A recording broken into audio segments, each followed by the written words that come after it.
Hi, Leon. I'm so happy to Hi, meet you here today. hi, Sonja. It's so lovely to get together for our little venture. Yes, Yes. Uh, Another perspective into another self. absolutely. Yes, and I loved it. So I'm going to Yeah, call our series Another Perspective into Another Self. And yes. so far, I think it's talking to people, it's attracting people to want to talk about it. Mm, So let's kick off on what we are going to talk and then see where it takes us. yes. Yeah. Okay. So, where do you suggest we start with this this journey? I am going to start with the start of that series, the very first question, which Mm, is it possible that our past, whether we remember it or not, is always mm, saved somewhere? mm. And I think that's such a key question because that is not something we ever think about. Yeah, exactly. And to wrap this episode beautifully, and we will progress now through this episode, I suppose, with our comments and observations and perspectives. But as we wrap the series at the episode in the end, the whole metaphor of the flight recorder is then Yes, brought back again, yes. as if those um, things that you refer to that is saved somewhere is saved as in a flight recorder within our consciousness, as little memories, little moments, little nudges, emotional or otherwise, dreams or whatever they appear in, to remind us that something is stored there that still needs attention.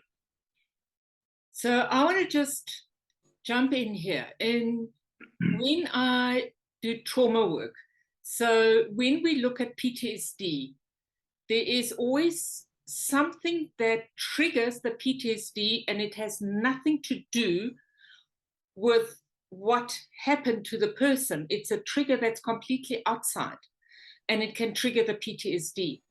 So that makes sense in this movie or in this series. What we see is that the trigger seems to be completely somewhere where to find the connection is almost impossible.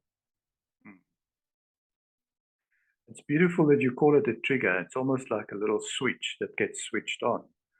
And when that is switched on, there's an inner representation, an inner movie in the form of a feeling or pictures or whatever that gets switched on. It's like there's a little camera that gets switched on. Then suddenly I see on the screen of my world a certain experience that I can't understand or fathom. It's like a mystery. Where does this come from? And I think this is exactly where people start asking question. How does this information get there?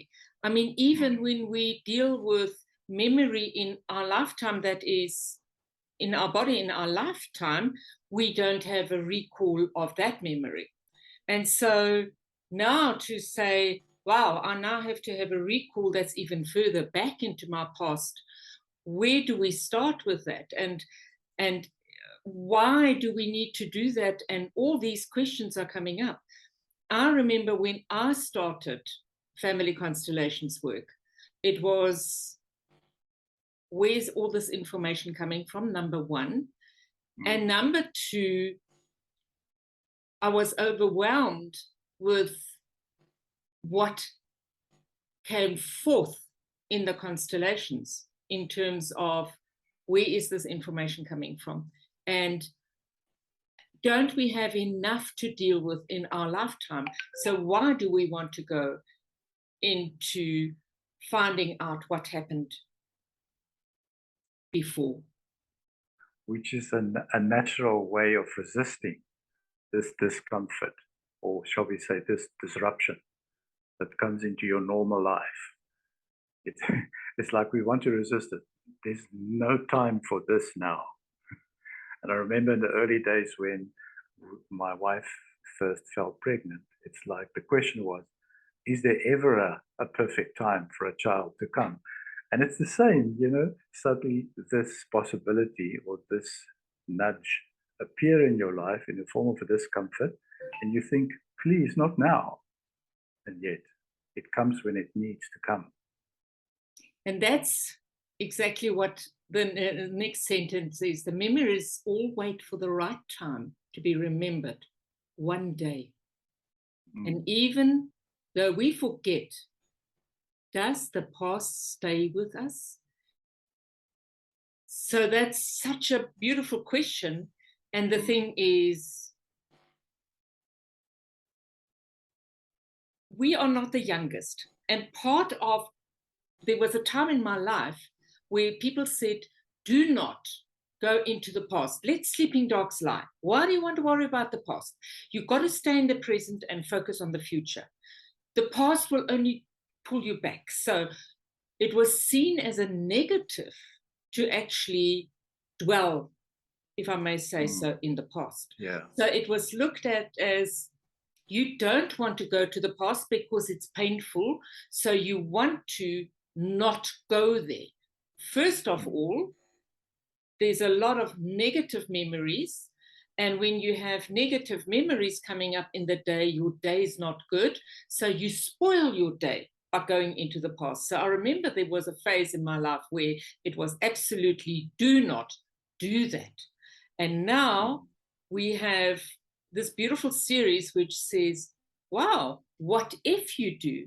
What could be different in your future? So it is completely different thinking to where I was at one stage in my life. I think that's exactly right. I remember the 80s and the 90s as a period of positive thinking, where positive thinking got embedded into psychology. The power of positive thinking. There was even programs from America that flooded South Africa, and people curiously dove into these programs, all of which just to focus more attention on the seemingly only positive that counts in your life, and the negative to be avoided. And I think this series suggested the other way. It opens a window, in a sense, to say, if you dare be courageous enough to go in and look there, you might find, shall we say, a gem. So you might find some gold there that can enrich your life and open your life in a completely new perspective trajectory. I think that currently on air, there's also a new rising concern by people like Professor Ian McGilchrist, who says, modern society has become so entangled in the left brain operation, the logical thinking, and that it wants to contain the progress of society and even environmentalism and so on through some logical rationality. And he says it's only the right brain that opens up us to a much broader perspective, to tap into a source of inspiration and creativity.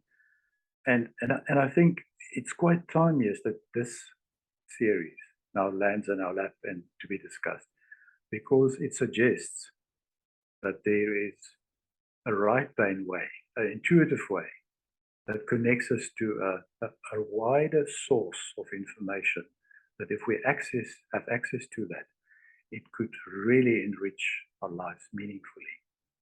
So that's would now be my broad stroke approach to look at it. Yeah. So I